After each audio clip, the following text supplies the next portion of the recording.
En términos de votación, hemos mantenido un nivel bastante lamentable de abstencionismo.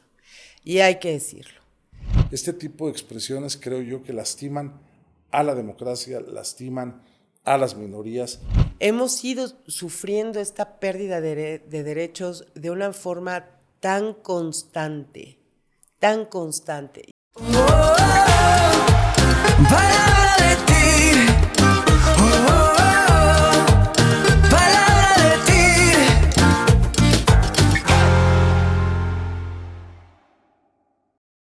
¿Qué tal, amigas y amigos? Muy buen día. Hoy estamos de plácemes ahora en Palabra de Tigre, el podcast. Ustedes nos conocen, estamos en la primera temporada y la verdad es que en lo personal estoy muy contento de que una mujer talentosa, con una gran inteligencia, agudez mental, haya aceptado participar con nosotros en este podcast. Déjenme que ella misma nos cuente quién es. Yo solamente les doy su nombre, la bienvenida y ahorita empezamos a charlar. Este es un conversatorio, no es una entrevista y queremos un mensaje diferente. La idea, Carla Erika, de estos conversatorios es motivar a la participación ciudadana, pero sobre todo a las mujeres y a los hombres jóvenes para que se involucren en la vida política y social de nuestro país. Así es que, bienvenida, Carla Erika, a Palabra de Tigre, el podcast. Pues muchísimas gracias, querido Tigre, muy honrada, muy contenta con esta invitación, de verdad creo que es un gran ejercicio esto que estás haciendo para aproximarte a la ciudadanía y de verdad te felicito porque el día de hoy de esto se trata de una política cercana en donde literal nuestros representantes sean nuestros vecinos, que de verdad los sintamos cerca. Gracias por la presentación, me honras también. Yo soy Carla Erika Ureña, soy abogada. En mi especialización primera fue en Derecho Fiscal, sin embargo, hoy tengo un activismo mucho más proclive hacia la defensa de los derechos de los niños, las niñas, los adolescentes, las mujeres, sobre todo también incentivar la participación democrática de la ciudadanía. Yo creo que estamos viviendo un gran momento como ciudadanos en el que realmente estamos dándonos cuenta de nuestro poder y de la importancia que tiene el involucrarnos en los asuntos públicos. Así que, no sé, soy mamá de 3. Okay. Esto es algo fundamental. 2 niños, una niña. 2 niñas, bueno, dos jóvenes ya. Mis hijos tienen 23, 20 años, las 2 jovencitas, y 18 mi hijo menor. Okay. Son, dentro de todas las cualidades que podría darles, básicamente son buenas personas y con eso estamos del otro lado, claro. Y bueno, también formo parte del Consejo Ejecutivo Nacional de UNE, una de las 6 organizaciones que han cofundado el colectivo Unidos, que hemos estado pues organizando y promocionando la participación ciudadana en estas 3 marchas impresionantes que se han dado en 2022, 2023 y 2024.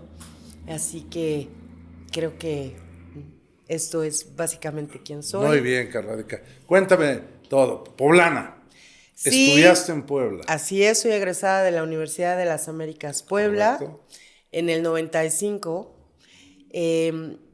Viví en San Pedro Cholula, actualmente regresé a vivir a San Pedro Cholula también. Entonces eres una potencial electora del candidato del Distrito 10. Totalmente. Mira que yo sé que es coincidencia, pero celebro esta casualidad porque sí, soy una potencial votante. Amo Puebla, amo San Pedro Cholula, creo que somos muy afortunados en vivir en este gran estado y en esa ciudad maravillosa, ese pueblo mágico, que tiene esta atmósfera tan particular, donde vives la historia a cada metro, en donde tienes todavía el sabor de la gente buena gente, ¿no? El saludo matutino en las aceras, es una paz, una tranquilidad y una civilidad que tenemos hasta cultura vial, que es maravillosa. A 7 minutos de la gran ciudad, Así es. Tenemos todo cerca además, ¿no? Todo cerca. Cuéntame, a ver, como poblana, como estudiante de Derecho, supongo que desde entonces, desde joven, se te despierta tu interés por la política, por el sistema político mexicano, por cómo se está gobernando no solo nuestro México, sino nuestro estado, nuestros municipios. ¿Surge en la universidad tu inquietud de participación activa ciudadana? Sí, mira, es una cosa muy curiosa cómo surgió todo esto. Más que nada surgió no tanto del lado de la política, sino de dónde estábamos los ciudadanos. Me llamaba mucho la atención que realmente salíamos a votar casi sin conocimiento de quiénes eran nuestros representantes, de cuáles eran sus facultades y lo más importante, cuáles eran nuestros derechos como ciudadanos. Y entonces empieza este involucramiento. Tuve la oportunidad de participar en muchas brigadas con grandes amigos míos de la universidad, precisamente para ir incentivando el voto. Era un momento en el que no teníamos todavía un IFE, estaba impulsándose la creación del IFE. Entonces, Tenemos un imaginen, papel. sí, por supuesto, Claro. teníamos un papel y teníamos una credencial sin foto, ¿no? Pero este cambio fue fundamental también, yo creo que para que surgiera la nueva ciudadanía mexicana, porque de verdad estábamos tomando los asuntos públicos en nuestras manos a partir de esta reforma. Y creo que fue estimulante, fue la generación que nos tocó vivir eso. Yo creo que por eso también hoy declaradamente somos la gran mayoría demócratas, porque nos tocó vivir ese proceso. De entonces a la fecha han pasado 30 años. Sí, claro. Te han tocado, digamos, 3 alternancias democráticas en el país y en nuestro estado, pues 4 casi, bueno, 3 democráticas y una obligada por un accidente fatal que cortó la vida de la gobernadora. Pero en estas alternancias democráticas que se dieron, ¿tú crees que fue creciendo la participación ciudadana o simplemente se mantuvo ante el hartazgo el voto de castigo o ante el desencanto de la política la abstención? Esa pregunta es muy interesante. En términos de votación, hemos mantenido un nivel bastante lamentable de abstencionismo. Y hay que decirlo. Normalmente, los ciudadanos consideran que democracia es ir, emitir un voto y se acabó.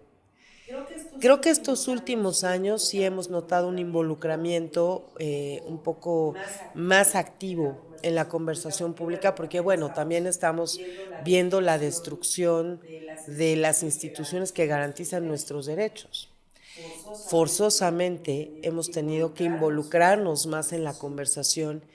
Lo hacemos desde estos derechos, desde todo lo que hemos sido vulnerados como ciudadanos, pero creo que todo esto debería servirnos como la gran lección de que nos mantenemos todos los días informados y participamos activamente de los asuntos públicos, desde organizaciones civiles, desde iniciativas particulares a nivel individual de los ciudadanos, a través de la participación democrática en los institutos, pero debemos de una vez comprender la importancia de nuestra participación, de nuestra voz y de mantenernos informados.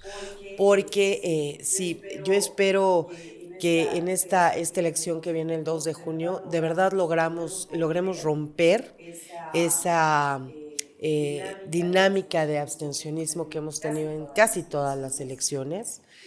Incluso en el 2018, por más que nos hablen de mayoría, la verdad es que la mayoría se abstuvo de votar. No, tenemos que empezar a hablar de unas mayorías efectivas desde la misma participación ciudadana al acudir a las urnas.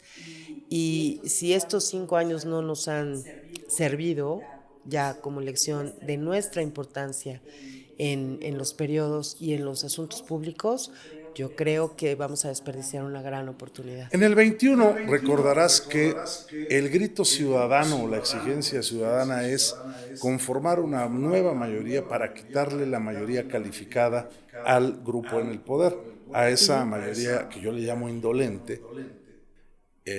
También les digo ignorantes e incultos, pero... Y en todo estás correcto. Muchas gracias. Esa mayoría indolente que conforman las y los diputados de Morena, del Verde Ecologista y del PT, porque luego nada más se lo cargan a los de Morena, pero no, también son los del Verde y también son los del PT. Y entonces la exigencia que tuvimos los que estábamos como candidatos por parte de la sociedad era una nueva mayoría. Hay que integrar una nueva mayoría para que no tengan la posibilidad de reformar la Constitución por sí solos. Esto se logró, lo logramos gracias a la participación ciudadana, pero no les pudimos arrebatar la mayoría simple. Es decir, ellos tienen más del 50% más uno de los y las diputadas y entonces pueden reformar la legislación secundaria sin ningún problema. Ahora yo he escuchado el grito de diferentes ciudadanos que dicen es que tenemos que integrar ahora una nueva mayoría en donde la oposición tenga la mitad más uno para poder no hacer lo que la oposición quiera, sino para que el grupo gobernante abra la posibilidad al diálogo, a la búsqueda del acuerdo, utilizando la negociación política. ¿Estarías tú de acuerdo con esta expresión? Sí, claro, totalmente. Yo creo que de los grandes beneficios que nos ha dejado el caos que ha sido este gobierno es el que aprendamos a valorar los contrapesos. En el 2018 se dejó ir este famoso carro completo, incluso en el Senado lo seguimos pagando, porque bueno, ahí son elecciones cada 6 años. Pero en la Cámara de Diputados sí definitivamente necesitamos revertir esta tendencia, necesitamos crear una nueva mayoría, sobre todo yo creo que tenemos que tomar claramente el ejemplo de lo que ha sucedido a lo largo de estas últimas 2 legislaturas, en las que no se ha privilegiado el diálogo, en las que básicamente el quehacer legislativo ha sido despreciado por las bancadas en el poder, ¿no? Del partido en el poder, que son Morena y sus aliados, PT y Verde, en donde han hecho valer una mayoría de una manera en que ni siquiera existe la posibilidad del debate. Ya no hablemos de una negociación. No hay ni siquiera la posibilidad de un debate en el Pleno. ¿Dónde quedan los intereses de los ciudadanos representados por todos los demás partidos? Si vivimos en una democracia es porque todas las voces deben de ser escuchadas y todas las voces tienen algo que aportar. Por supuesto que tenemos que transitar a esa nueva mayoría, esta vez con los partidos de oposición, precisamente para que se restaure ese equilibrio necesario entre el Poder Ejecutivo, el Poder Legislativo y podamos entonces quitarle carga al Poder Judicial, que ha sido el que en este momento es sumamente atacado, pero porque se le ha pasado defendiendo la Constitución, precisamente de todas estas violaciones al proceso legislativo ante la ausencia de diálogo, ante la ausencia de acuerdos, ante siquiera la ausencia a ellos mismos a revisar lo que les manda el presidente como iniciativa de leyes, que no necesariamente tienen que ver con el bienestar de la mayoría, sino con los proyectos personales del presidente y su visión personal. Su visión personal. El Poder Legislativo como contrapeso institucional del Poder Ejecutivo. Totalmente. Como parte integrante de nuestro sistema político mexicano. El Poder Legislativo, sobre todo la Cámara de Diputados, es donde reside la representación nacional y donde se representa la pluralidad Así es. de los mexicanos. Ahora, en este escenario, ¿tú qué opinas de esas expresiones que ha utilizado, por ejemplo, Alejandro Armenta o la propia candidata de Morena a la presidencia de la República y otros actores políticos de vamos por el carro completo? Yo creo, ellos están cumpliendo un papel, son mensajeros de la voluntad presidencial que necesita terminar de reformar nuestro sistema constitucional a fin de que ya nada pueda defendernos a los ciudadanos, lo voy a decir abiertamente, ante lo que quiera imponer un presidente. ¿Qué opino de eso? Que es un despropósito. ¿Qué opino de eso? Que es una perversión de los derechos del ciudadano, porque es dame tu poder para que yo te lo quite. Necesitamos que exista un contrapeso. Si ya tenemos una figura con una determinada visión política en presidencia, necesitamos una visión política opuesta en el Congreso, porque solamente de esa manera nos vamos a garantizar que todos estemos efectivamente participando en la discusión de los asuntos, que la minoría menos representativa, si tú quieres, también tenga ese acceso a esa voz, también se deje escuchar. Lo hemos visto en temas de mujeres, ¿no? Necesitamos esa visión que efectivamente nos proteja. Tenemos un sexenio en el que se han desaparecido todas las redes de apoyo a las mujeres, y las mujeres que han estado de este lado de la oposición por años luchando precisamente para que esos programas sociales colaboren al desarrollo de la mujer, han tenido que ver sus voces sofocadas ante este carro completo que, perdón, pero parece caballo de carga, ¿no? Va derecho, no se quita, no ve, no escucha. Necesitamos forzosamente pluralidad. Un país que no es plural no es democrático. Y la pluralidad de las voces se expresa en la Cámara de Diputados y debe de ser en contraposición, sobre todo en el caso en particular que estamos viendo de un ejercicio del poder totalmente voluntarioso. La Cámara de Diputados debe de constituirse forzosamente en el equilibrio, en el contrapeso desde la representación ciudadana. Entonces, no, carro completo, qué bueno, ¿no? Yo también le puedo pedir muchas cosas a los Reyes Magos, pero eso no significa que se me vaya a conceder ni que sea bueno. Sí, yo he sostenido que esa expresión de vamos por el carro completo no solamente es la expresión más autoritaria que existe, sino también la de desprecio absoluto precisamente por el respeto a las minorías. Totalmente. Y en esto va ligado ese discurso tan fácil y sencillo, pero comprable por muchos ciudadanos que no le entienden a esto de desaparezcamos los plurinominales. Y entonces mucha gente se engancha con ese asunto y dice, sí, hay que desaparecer los plurinominales porque los diputados no hacen nada. Nosotros hemos visto y analizado mucho este tema. Yo soy partidario de que permanezcan porque me parece que ahí es donde está la representación de las minorías. Así es. Y en el escenario actual, la verdad es que si no hubiera diputados plurinominales, pues la mayoría absoluta y constitucional la tendrían los que hoy tienen esta mayoría en la Cámara de Diputados. Entonces, este tipo de expresiones creo yo que lastiman a la democracia, lastiman a las minorías y por supuesto lastiman la posibilidad de construir algún acuerdo. Y te lo comento porque yo escuché al candidato a gobernador aquí de Morena decir, es que yo voy a tener un gobierno de reconciliación, de unidad y tal, y termina diciendo, pero vamos por el carro completo. No puede haber una reconciliación cuando no estás reconociendo las posturas diversas. Y además, yo creo que hay que recordar, sobre todo para quienes nos hagan el favor de escucharnos muy jóvenes, que precisamente los plurinominales, esta figura surge para darle representación a las minorías. Claro. Esa fue la razón de ser de los plurinominales.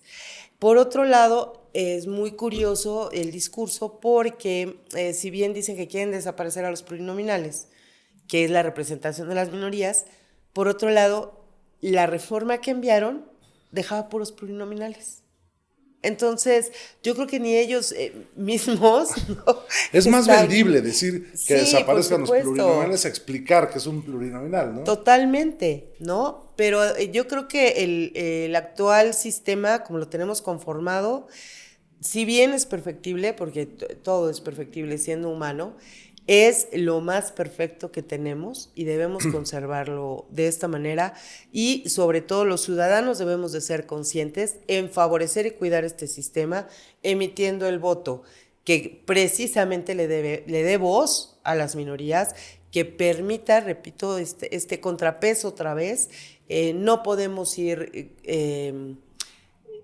pensando que vamos a obtener un país mejor cuando no nos escuchamos todos y cuando no todos están considerados en los planes, en las visiones y en las soluciones. Y además se invisibilizan, ¿no? Totalmente.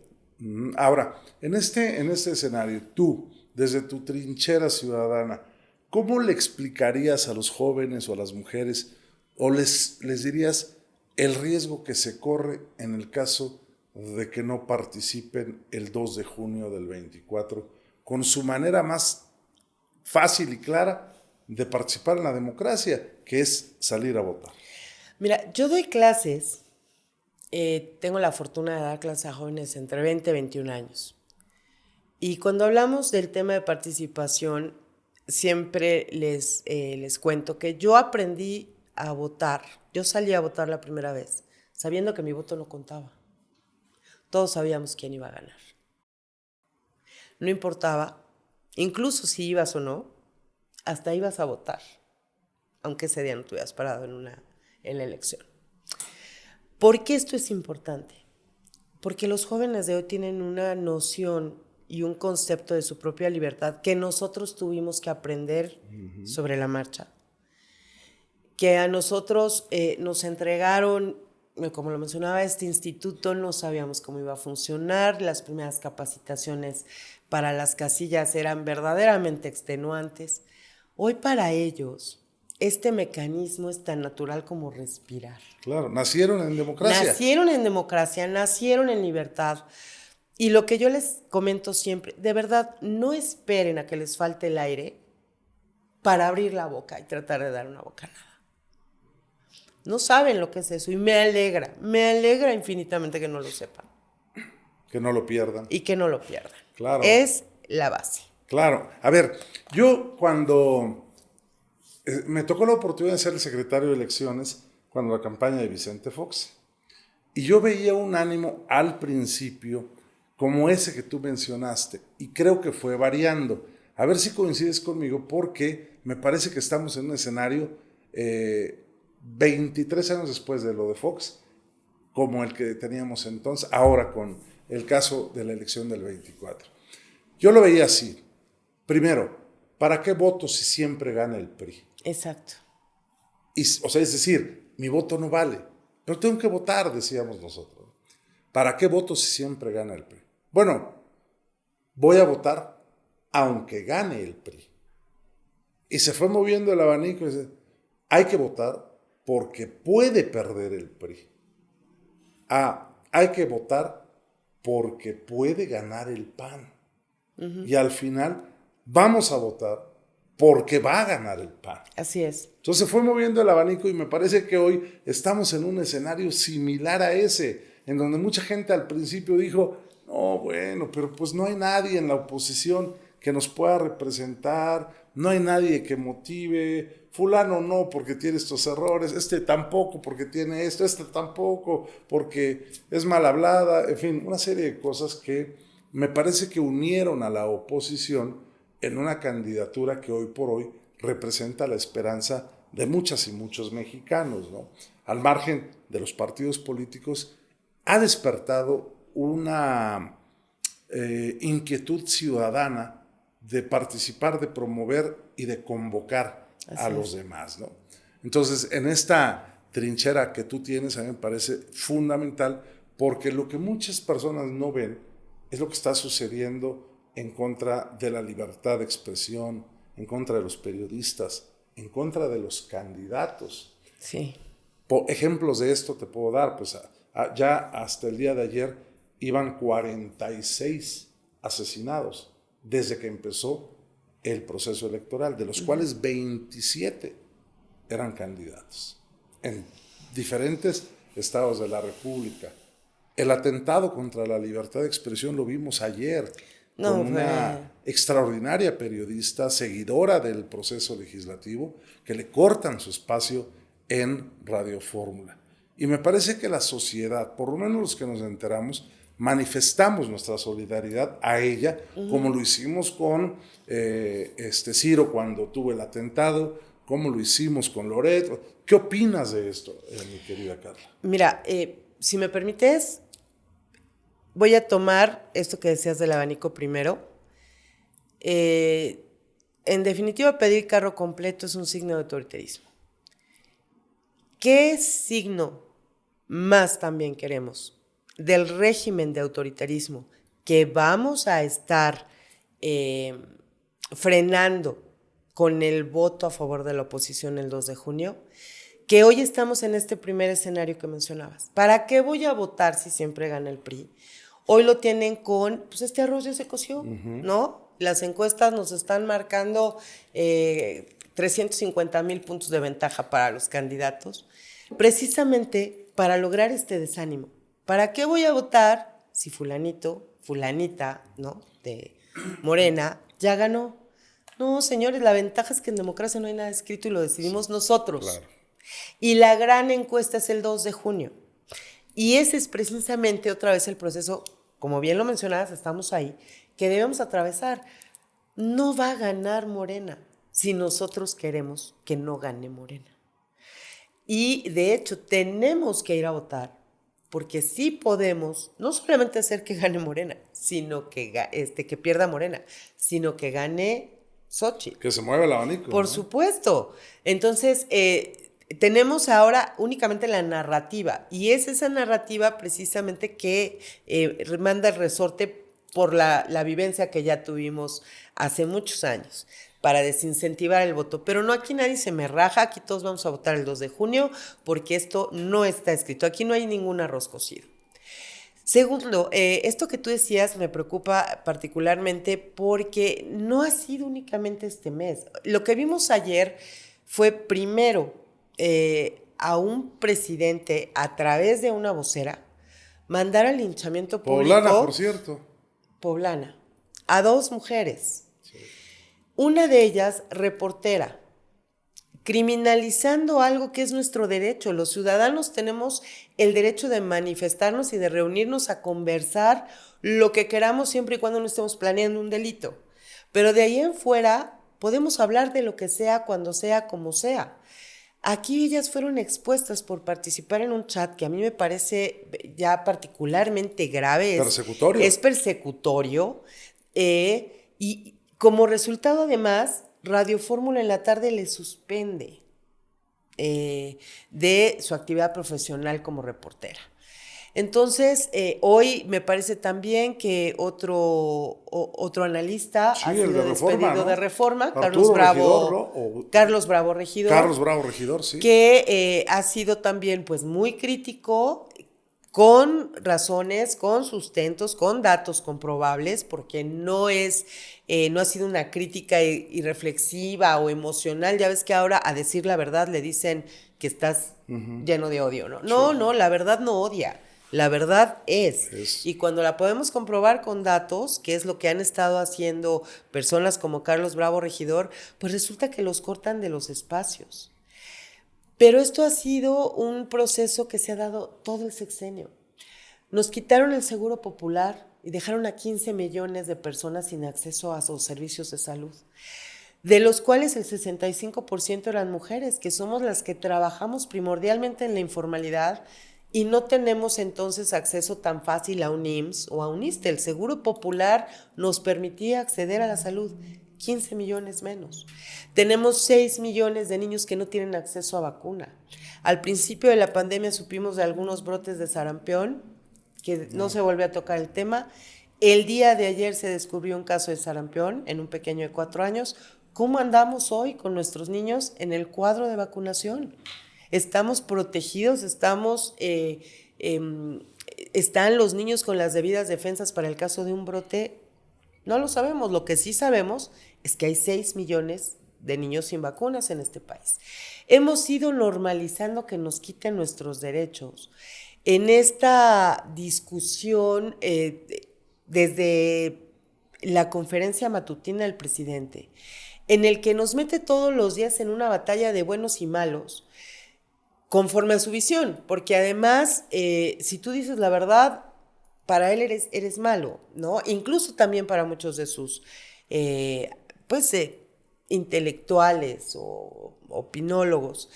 Carlos Bravo, regidor, por citar un ejemplo, hará una semana tuvo que defender la obligación del presidente de hablar con la verdad en el espacio de la hora de opinar de Leo Zuckerman, cuando una lingüista, Violeta, dijo que el mayor valor que había dado este presidente a la política era la sinceridad. Sin importar si lo que decía era verdad o no, tal vez lo que él decía eran cosas no verdaderas, pero que las decía con toda sinceridad. No, bueno, pues entonces estamos... Entonces, Carlos Bravo, regidor, por supuesto, defendió el valor de la verdad y yo agregaría además que en el caso de las autoridades, y esto que quede muy claro también para quienes nos estén escuchando, nosotros los ciudadanos tenemos libertad de expresión, pero las autoridades tienen la facultad para promover culturas de derechos humanos y la obligación de informar con transparencia para rendir cuentas. Yo sé que decimos el ciudadano presidente, pero en el momento en que decimos presidente, el ser presidente le quita muchos de los beneficios que nosotros sí tenemos como ciudadanos. Claro. Entonces no podemos ya ir normalizando la mentira, no podemos seguir perdiéndonos en estas discusiones vicentinas mientras nos arrebatan nuestros derechos. Como bien mencionabas, la libertad de expresión está bajo constante asedio y no de ahora, desde que inició el semestre, sí. El sexenio. Se utilizan los recursos públicos para atacar ciudadanos con voz, con rostro, con nombre. Eso es persecutorio y es digno de regímenes autoritarios, no democráticos. Así que lo que tenemos que hacer hoy es, por supuesto, defender la verdad, defender nuestra libertad. Esa también nos la han quitado. Ya no sabemos, vamos a salir a la calle, pero no sabemos si vamos a regresar. Hemos ido sufriendo esta pérdida de derechos de una forma tan constante, y aparte con narrativas que lo justifican, que ya hemos normalizado la pérdida de la libertad en la calle, la pérdida del acceso a la salud para tener una vacuna, la pérdida de buenos servicios de salud, la pérdida de la confianza en cuanto a las autoridades. Tenemos que recuperarlas, tenemos que recuperar el valor de la verdad, tenemos que recuperar nuestra libertad y tenemos que recuperar el valor de la vida. Valor de la vida, valor de la democracia. Yo tengo una frase donde termino, lo dije en la Cámara de Diputados en un discurso, pero luego lo he estado utilizando en diferentes eventos de campaña y después de motivar a la participación y todo, les digo que debemos defender la democracia para poder seguir viviendo en libertad. Totalmente. Y debemos defender la libertad precisamente para tener democracia, porque si no, estamos en un evento y en un contrasentido. Oye, mi querida Carla Erika, en esta definición o autodefinición como activista digital, ¿cuál crees tú que haya sido tu mayor logro? ¿Y cuál crees tú que debe ser tu mayor logro en un futuro cercano? Mira, yo particularmente siempre he dicho que todo lo que se haga por servicio, para el servicio, es un gran logro. Y yo soy creadora de un podcast en el cual lo que hacía era bajar, ya sabes, el abogañol, ¿no? A términos sencillos para los ciudadanos, de muchos de los grandes procesos que estuvieron sucediendo durante el sexenio, la consulta popular, la revocación de mandato, las reformas al Instituto Nacional Electoral, lo que pasó al interior del Tribunal Electoral, aquella ocasión con el magistrado Reyes Rodríguez. Ajá. Es decir, eso para mí es un logro, algo de lo que yo me siento particularmente orgullosa, porque sí me di cuenta que permitía que el ciudadano estuviera informado en términos sencillos de cuestiones que normalmente son muy técnicas. ¿Cuál es mi siguiente logro? Seguir participando, seguir sobre todo incentivando la participación Yo sí creo que México de verdad tiene grandes hombres y grandes mujeres con grandes ideas que con el nicho de sus propios derechos son capaces de crear el gran cambio en México. Entonces, ¿qué me gustaría a mí? Ser ese factor de cambio que les permita darse cuenta de su poder para que también lo puedan aplicar para beneficio de ellos y de quienes les rodean. Porque eso es lo que necesitamos. Necesitamos una mentalidad de comunidad desde la base de nuestros derechos, nuestras obligaciones, para que podamos ser efectivamente de servicio. Además, tengo el gran honor de escribir también para Letras Libres. Ese es un logro también para mí, en el sentido de que escribir nos permite llegar a muchas personas. No nada más es el podcast, también estos textos corren y todo lo que pueda ayudar a informar, que es básicamente también algo que a mí me interesa y me preocupa particularmente, pues voy a estar ahí siempre en primer lugar. Te voy a, si tú me lo permites, a mandar semanalmente mi columna, se llama Palabra de Tigre. Por favor. Tengo ya, iba a escribir nada más una vez al mes y resulta que ya llevo 3 años escribiendo cada semana, en donde plasmo precisamente mi pensamiento y lo que creo, mi opinión sobre los diferentes temas. Caray, estamos a punto de concluir porque el tiempo se nos fue muy rápido. Ese es el problema de los podcasts, ¿no? Que tienes tiempo. Pero yo sí quisiera terminar, si tú me lo permites, en prospectiva. ¿Cómo se ve Carla Erika después del 2 de junio? Yo me veo celebrando el que mi país, la gente de mi país, mis paisanos mexicanos, mexicanas salieron a votar nutridamente a favor de la libertad. Y considerando que vivo en un régimen de libertad, me veo entonces desarrollándome aún más en este sentido del activismo, participando en un sistema, en la creación de un sistema que efectivamente unifique todos los criterios para la protección de los niños, las niñas, los adolescentes y las mujeres. Eso es algo que solo va a ser posible si gana la oposición, dado que, bueno, desde la postura oficialista, si a alguien han dejado vulnerable este sexenio, han sido a niños, niñas, adolescentes y mujeres. Entonces, primero me veo celebrando el triunfo de la libertad y la democracia, celebrando que Xóchitl Gálvez es la presidenta de este gran país, que también tenemos a Lalo Rivera de gobernador en Puebla, que te tenemos a ti representándonos en el Congreso. Por favor, que de verdad yo quiero agradecer tu labor, tu trabajo, tu valentía en momentos cruciales en este país, ante la embestida de reformas verdaderamente regresivas.